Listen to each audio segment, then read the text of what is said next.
Week 3 of the high school football season is in the books, and it was a successful one for the McKinney ISD football teams. Hello, welcome to Sports Talk. I'm Tyler Sloan. Boyd doubled up for their second win of the season with a blowout victory against Rockwall. Don Drake will join me later in the show with some high praise all around for his team. You remember when the McKinney Lions went 0-10 last year? Those days seem like centuries ago as the Lions improved to 4-0 with a win against North Garland. The Bulldogs of North are coming off their bye week, and Mike Fetchy will join us to talk about how his team is preparing for Sherman. It's all coming up next on Sports Talk.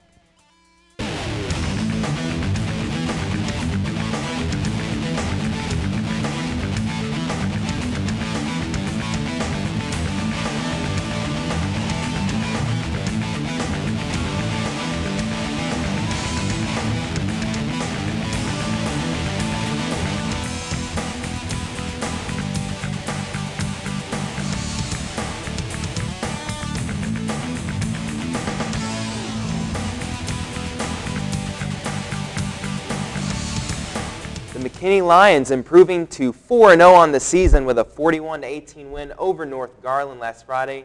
I'm joined by Jeff Smith. And Coach, it was a comfortable win in the end, but a very tight game early on. What did North Garland do to combat what you guys were doing? Well, North Garland, we said all week, is a good football team, and Coach Castillo's got them going. I mean, they really are. They're up on their defensive line. They're really running a lot of different types of stunts and really putting a lot of pressure on the offensive line. And we had a hard time running the football the first half. And they were being pretty physical. And so we challenged our guys at halftime to really step it up, and they did. But they came out ready to play, and we told our kids that, and our kids battled through it. But again, it was definitely a tough first half. We're going to take a look at some of the highlights right now. And for your team, it was a little bit of a struggle early on because you fumbled the opening kickoff, and North Garland has the ball in your territory, but the defense coming up big to get a stop and then forcing a field goal to be no good. Right. I mean, you never like to turn the ball over in the special teams area, especially at the beginning of the game. But I thought our defense really stepped up and got a stop here. We forced them into a long field goal. We had a real good play right there in which we really pushed them back, and we actually pressured the kick, and they missed the field goal. Robert Somborn was just dialed in early on in this game. Found Connor Fuentes a couple of times, and then we'll see in a second a 16-yard touchdown pass to Dalen Willis. What was Robert able to do in this game to have a great passing game? In the end, he had over 300 yards passing. Right. I thought it started up front. I thought we had good pass protection all night. The receivers did a great job. We had Dalen Willis step up this week and really do a good job out at Z, and Connor Fuentes had a great night. All four contributed at the receiver positions, TV and Red Shannon. But I think it starts up front. We had good pass protection, and Robert really threw some good balls. You give up a kickoff return touchdown to North Garland on the ensuing kickoff. What happened there on that special teams play? Well, we missed a couple of tackles. It just all came down to breaking our feet down and making a couple of tackles, and that kid made a nice play, and we've got to definitely work on that and tighten that up as we're at practice this week. And we just missed a couple of tackles. North Garland, they like to run the spread offense. They want to try and run on the outside, but your team did a nice job to plug the holes inside, and then the pursuit was just excellent in this game. They did. I think every week our defense has just gotten better and better pursuing. What I like about watching these clips on defense is, every white shirt is on the football. Everybody's running to the ball and is around the pile, and that's what we want. That's what we stress. And the edge run was a concern as much as they run the jet sweep and different types of plays. And so I was real proud of how our defense played. We mentioned Connor Fuentes earlier. He had a career night. Ended up with 219 yards receiving off 9 catches and 2 touchdowns. And one of them is going to come up here just a second. It was a 12-yard touchdown pass. It was set up by that 40-yard scramble. Right. Connor, he did have a great night. And what Connor does well that that a lot of people don't see too much maybe is just that he gets a lot of yards on runs after the catch. He does a great job in space, really gets upfield and makes good yardage, but also catches the ball well. And so we're real happy with him stepping up the way he did. Yeah, you go up 14-6 off the touchdown catch, and really the screen plays to the wide receivers and to your running back, Jonathan Shannon, they were working all night. You talk about the yards after catch. Really seemed to be the way to go against this defense.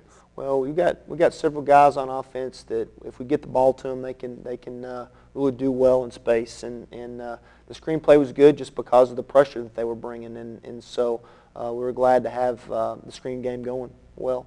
In North Garland, they had a 4th and 9 at your 26, as we're going to see right here. A chance to maybe put some points up on the board and tie it before the half, but you're able to get the stop. You bet. Again, we had several stops, some 4th down stops, some 3 and outs. Defense really played well all night long.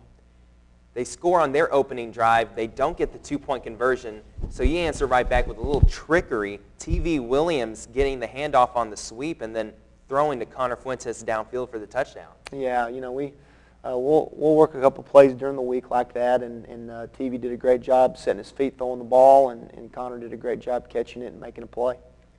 So you lead 21-12 at this point, and then you're going to get a defensive touchdown to really separate yourself from North Garland. Right. That we needed a momentum shift, and I think the sweep pass and also the scoop and score that you'll see here in just a minute by John Cho Rockamore really changed the tide. Really turned the momentum, and we do a good job stretching that option play out here, as you'll see, and then he makes a bad pitch, and then we do a good job scooping and scoring. And those are the things we try to practice and work on in situations like that, and it was just good to see our kids execute.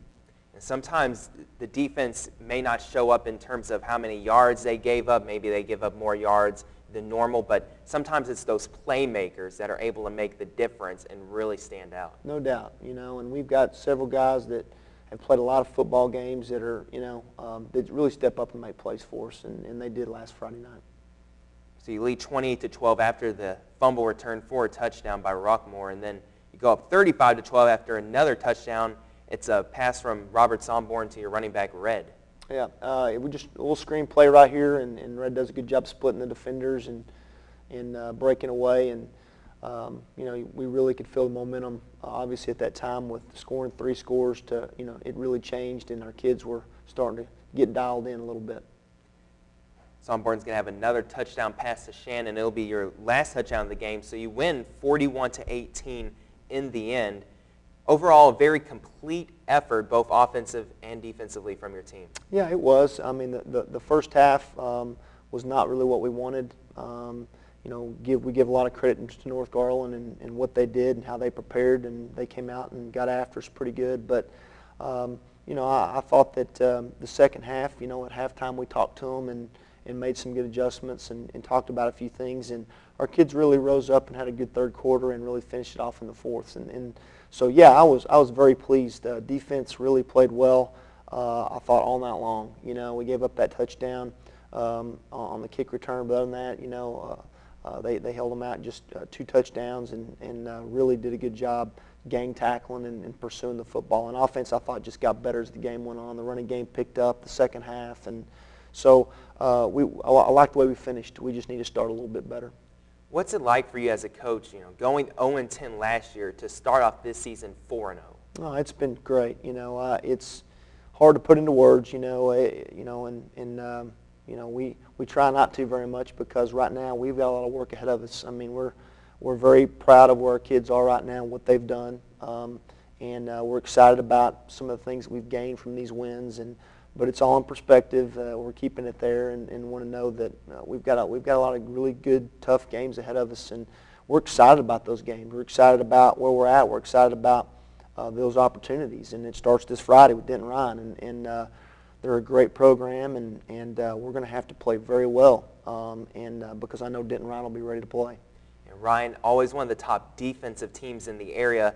They've had a couple of defensive players in the last couple of years that have graduate and move on. They had Mario Edwards, who was the #1 recruit in the nation. Alex De La Garza is also gone. So they've given up some more points than usual this year. Do you think you can take advantage of maybe a reloading year for Ryan? Well, they're still Denton Ryan, and yeah, they graduated some guys, and they were just tremendous the last couple of years. They played in state championship here just not too long ago, and so Coach Florence does a great job, and